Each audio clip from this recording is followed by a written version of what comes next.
মাধ্যমিক grammar question bunch class 10 ডাফেন দত্তের 2026-এ যে বইটা বেরিয়েছে তার এই ফার্স্ট সামেটিভ ইভ্যালুয়েশনের যে সেটগুলো রয়েছে সেই সেটগুলোর মধ্যে আমরা আজকে 259 পেজে যে সেটটা আছে সেটা আমরা আলোচনা করব। 2027-এ যারা মাধ্যমিক পরীক্ষা দেবে তাদের জন্য এই প্র্যাকটিসটা অত্যন্ত গুরুত্বপূর্ণ, আর তাই সেই কথাটাকে মাথায় রেখে আমরা ডাফেন দত্ত কোয়েশ্চেন বাঞ্চের যে সেটগুলো 1 বাই 1 দিচ্ছি। যেমন আজকে আলোচনা করছি 259 পেজ, যে 259 পেজে তোমরা নয়াগ্রাম থানা বালিকা বিদ্যাপীঠের যে কোয়েশ্চেনটা পাচ্ছ 40 ফুল মার্কসের, এবং এইখানে scene unseen grammar writing complete আমি আলোচনা করব এই ভিডিওতে। যেমন প্রথমত যে প্রশ্নটা আছে, ফার্স্ট যে সিন পোর্শন থেকে যে কোয়েশ্চেনটা দিয়েছে, দেখো যে Gandhiji's ashes were taken to. তো তোমরা যদি গান্ধীজির টেক্সট মানে হচ্ছে পাসিং অ্যাওয়ে অফ বাপু টেক্সটটা পড়ে থাকো তাহলে সেখান থেকে তোমাদের এই কোয়েশ্চেনগুলো লিখতে হবে। এবং তোমরা দেখবে যে Gandhiji's ashes were taken to Allahabad, right answer is Allahabad. And Gandhiji awakened people to one another suffering. Suffering option C is the right answer. এবার কজ ইফেক্টে যাব। কজ ইফেক্টে যেমন প্রথম ইফেক্টে লেখা আছে a special train was arranged, একটা বিশেষ ট্রেন অ্যারেঞ্জ করা হয়েছিল। তো এই যে মানে যে স্টেটমেন্টটা, এর কারণ আমাকে লিখতে হবে। স্পেশাল ট্রেনটা কেন অ্যারেঞ্জ করা হয়েছিল? কারণ হচ্ছে গান্ধীজির ashes were taken to Allahabad, কারণ গান্ধীজির ছাই বর্ষকে এলাহাবাদে নিয়ে যাওয়া হয়েছিল। দেখবে লেখা আছে স্পেশাল ট্রেন টু গান্ধীজির অ্যাসেস টু এলাহাবাদ, তাই না? তাহলে স্পেশাল ট্রেন করা হয়েছিল এলাহাবাদে গান্ধীজির ছাই বর্ষকে নিয়ে যাওয়ার জন্য। নাম্বার 2, কজে আছে গান্ধীজির টিচিং, গান্ধীজির যে শিক্ষা সেটা মেড পিপল অ্যাওয়্যার, মানুষকে সচেতন করেছিল। People aware of one another suffering, অন্যান্য মানুষের প্রতি যে সাফারিং, যে কষ্ট, সেই কষ্টের প্রতি তাদেরকে সচেতন করে তুলেছিল। তো আমরা এর ইফেক্টটা মানে এর ফলাফলটা কি হয়েছিল? এর ফলাফল হচ্ছে people came out of their indifference, দেখবে লেখা আছে যে he brought them out of indifference, তাই না? তাহলে এর ফল হচ্ছে common people came out of their indifference, তাদের উদাসীনতা থেকে, indifference মানে হচ্ছে উদাসীনতা, তাদের উদাসীনতা থেকে সাধারণ মানুষ বেরিয়ে এসেছিল। Next question number C, answer the following questions. How did the author feel, author কিভাবে অনুভব করেছিলেন after coming back to Delhi, Delhi থেকে ফেরার পরে। পার্টিকুলার সেন্টেন্স যদি বলো তাহলে দেখবে লেখা আছে back in Delhi I felt at sea. তো এই সি বলতে এখানে কনফিউশনের কথা বলা ছিল, আমি সেই জন্য উত্তর লিখেছি। দেখো যে after coming back to Delhi, দিল্লিতে ফিরে আসার পরে the author felt confused, author যথেষ্ট হতভম্বী হয়ে গিয়েছিল, and helpless, অসহায় হয়ে পড়েছিল, as if, যেন the magic circle around him had vanished। এটা সুন্দর 2 নম্বরের উত্তর একটি, যে after coming back to Delhi, Delhi থেকে ফিরে আসার পরে the author felt confused, author confused অনুভব করেছিলেন, and helpless, অসহায় অনুভব করেছিলেন, as if the magic circle around him had vanished। Now next questions, why did the people on the train did not weep anymore? The people on the train did not weep anymore, ট্রেনে যে মানুষগুলো তারা আর কান্নাকাটি করেনি। The people on the train did not weep anymore because, কারণ they could feel Gandhiji's assess, they could feel Gandhiji's presence মানে অস্তিত্ব, তারা গান্ধীজির অস্তিত্বটা অনুভব করতে পারতেন amid the flowers and songs, ফুল এবং গানের মাঝে। এটা খুব সুন্দর উত্তর। দেখো the people on the train did not weep anymore because they could feel, কারণ তারা অনুভব করতে পারছিল গান্ধীজির প্রেজেন্স, গান্ধীজির অস্তিত্ব amid the flowers and songs, flowers এবং সংস এর মাঝে। এবার যাই পরের পেজ, মানে পোয়েট্রি সেকশন। পোয়েট্রি সেকশনে যে প্রশ্নগুলো দিয়েছে, যেমন দ্য মিনিং অফ প্রিগ। প্রিগের মানে কি? প্রিগ কথাটার মানে ইন্টেলিজেন্স, ডাল, প্রাউড, প্রুড, এবং এটা সঠিক উত্তর হবে প্রুড। প্রাউড নয়, ডাল নয়, ইন্টেলিজেন্স নয়, প্রুড হবে। প্রুড মানে হচ্ছে, বা প্রিগ মানে হচ্ছে one who always thinks himself morally correct, যে নিজেকে মানবিকভাবে কারেক্ট বলে মনে করে সব সময়। The poet uses the phrase different weather to make up a, কবি ব্যবহার করেছেন ডিফারেন্ট ওয়েদার কথাটা to make up a year and a spear. এখানে স্পিয়ার অপশনটা নেই, যার জন্য ইয়ার হবে। Option C is the right answer. True false, the poem refers to a quarrel. কবি একটা কোয়ার্লের কথা উল্লেখ করেছেন। হ্যাঁ, এটা ট্রু স্টেটমেন্ট, তাহলে আমরা এখানে ট্রু লিখবো, ঠিক আছে। এবং টু মেক এ স্পিয়ার, একটা ক্ষেত্র তৈরি করার জন্য উই নিড সিলেক্টিভ থিংস, আমাদের কিছু নির্দিষ্ট সিলেকশন করা জিনিস দরকার। না, এটা ঠিক কথা নয়, কারণ তিনি বলেছেন যে two make up a year and a spear all sorts of things and weather must be taken up in together, তাহলে এটা হচ্ছে ফলস স্টেটমেন্ট, দুইয়েরটা আমরা ফলস করব। why did the mountain call the squirrel little prig, আমার কথা হচ্ছে যে কেন মাউন্টেন স্কুইরেলকে লিটল প্রিগ বলছেন। the mountain called the squirrel little prig because the squirrel was very small compared to the mountain, and the mountain thinks, এবং mountain মনে করে, and the mountain thinks that the squirrel thinks him, squirrel thinks হবে না, squirrel is morally correct।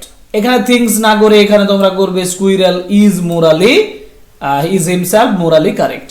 কিন্তু কথাটা হচ্ছে squirrel মনে করে, squirrel thinks, তাহলে আমি বরঞ্চ এটা রাখতে পারি, এই থিংস কথাটা রাখতে পারি যে mountain thinks that the squirrel thinks himself morally correct, বুঝতে পেরেছো? অতএব তুমি এই কথাটা রাখতে পারো। নেক্সট কোয়েশ্চেন হচ্ছে what does the poet signify by saying to occupy my place. To occupy my place কথাটার মাধ্যমে কবি কি বোঝাতে চাইছেন, কি সিগনিফাই করার চেষ্টা করছেন? না, দ্য পোয়েট সিগনিফাইজ, কবি সিগনিফাই করার চেষ্টা করছেন that everyone has their own importance, যে প্রত্যেকটা জিনিসের নিজের গুরুত্ব রয়েছে, and should be satisfied with their own positions in life. The poet signifies, কবি signify করেছেন that everyone has their own importance, যে প্রত্যেকের নিজস্ব একটা গুরুত্ব রয়েছে, and should be satisfied, তাদের সন্তুষ্ট থাকা উচিত with their own position in life, জীবনে তার নিজের পজিশনটাকে নিয়ে। ওকে ওকে, এবার যাব পরের কোয়েশ্চেন, মানে আনসিনে। আনসিনটা ভালোভাবে আমরা পড়ে নেব এবং মিনিংটা বুঝে নেব। দেখো, an 8 years old girl, একটা 8 বছর বয়সী মেয়ে, was washed away, তাকে washed away মানে হচ্ছে জলে ভাসিয়ে নিয়ে যাওয়া। an 8 years old girl was washed away, তাকে ভাসিয়ে নিয়ে গেছে as she tried to cross an overflowing নালা। ওভারফ্লোয়িং নালাটা যখন সে ক্রস করছিল, on her way to school, তার স্কুলের রাস্তাতে, in তিলওয়াড়িবার ভিলেজ, তিলওয়াড়িবার ভিলেজে of কলসির, while it was pouring heavily on Friday, যখন শুক্রবার প্রচুর বৃষ্টি হচ্ছিল। The police said, পুলিশ বলেছে, altogether 16 persons have lost their lives, প্রায় 16 জন ব্যক্তি তাদের জীবন হারিয়েছেন in rain related mishap, এই বৃষ্টিজনিত দুর্ঘটনার জন্য in Uttarakhand over the past months, গত মাসগুলোতে। The police have undertaken an extensive search, police বিস্তৃত সার্চ শুরু করেছে for the body of the 8 years old রিনা, 8 বছর বয়সী রিনার জন্য।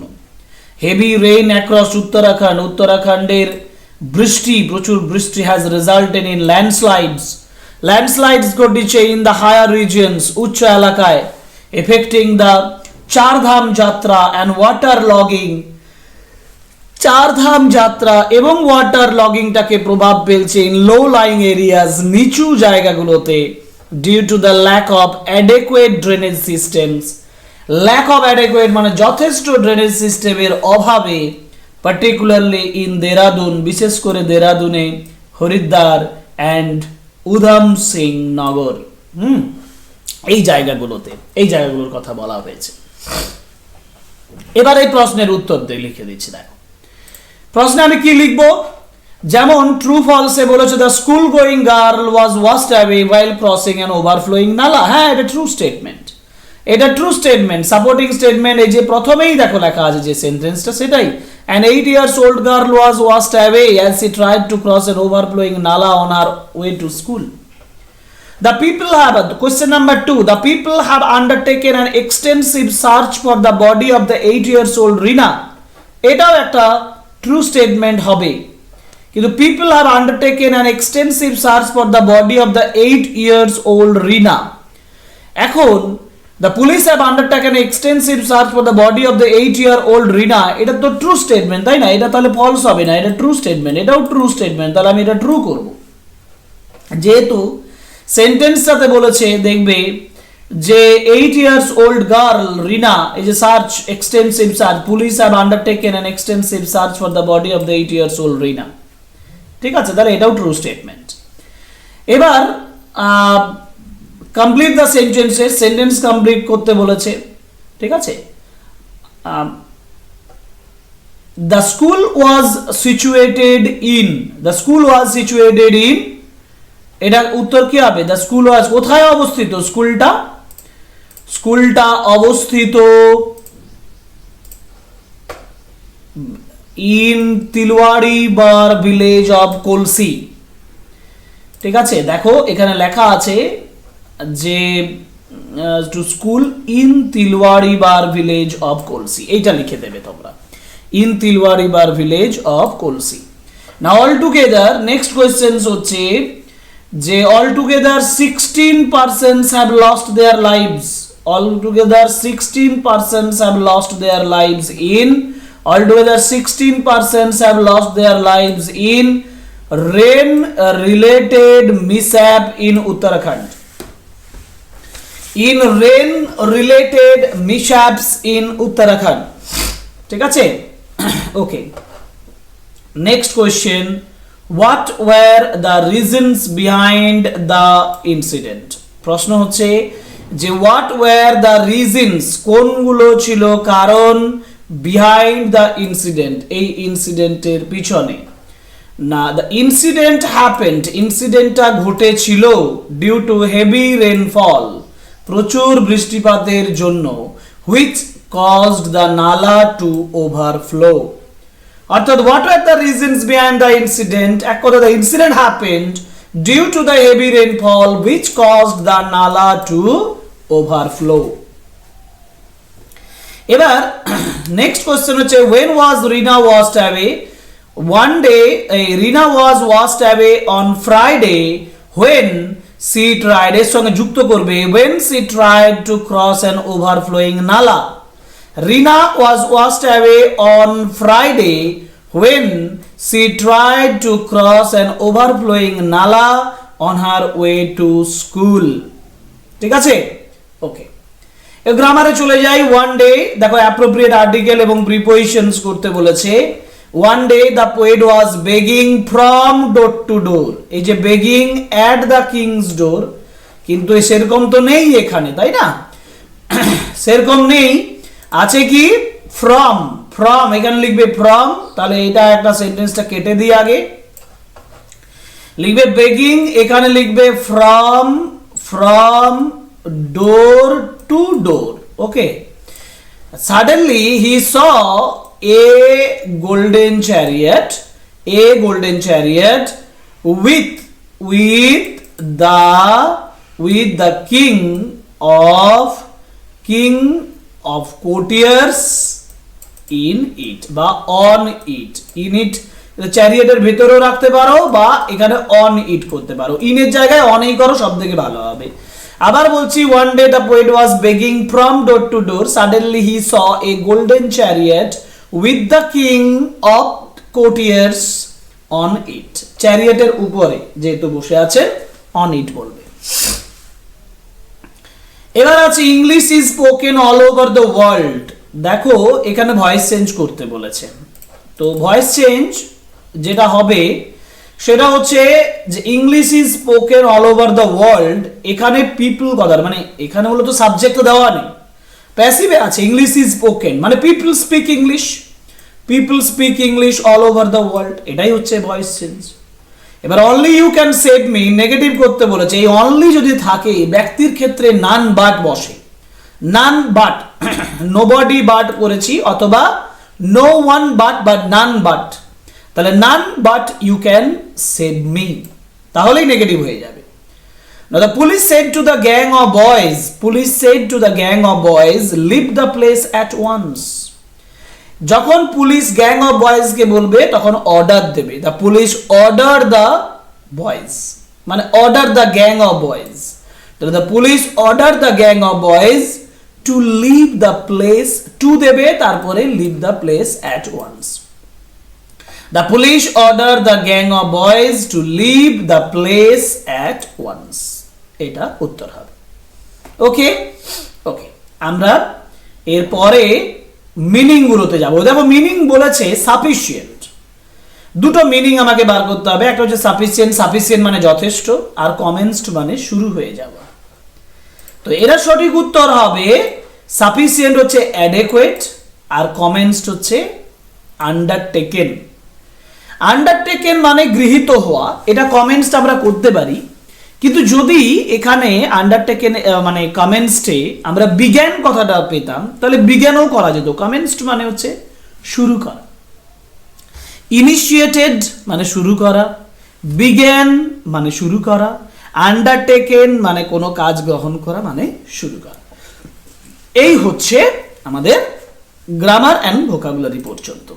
কিন্তু রাইটিং পোর্শনটা কি দিয়েছে দেখো, রাইটিং এ বলেছে write a letter to your younger brother advising him to be aware of the disadvantage of mobile phone and instructing him on how to stay safe from digital addiction. Digital অ্যাডিকশনের উপরে যদি আমি এই লেটারটা লিখতে যাই তাহলে আমি আমার ব্রাদারকে, ইয়ঙ্গার ব্রাদারকে কি কি অ্যাডভাইস দেব, সহজ ভাষায় আমি একটা তৈরি করেছি, আমি তোমাদেরকে সেটা বুঝিয়ে দিচ্ছি।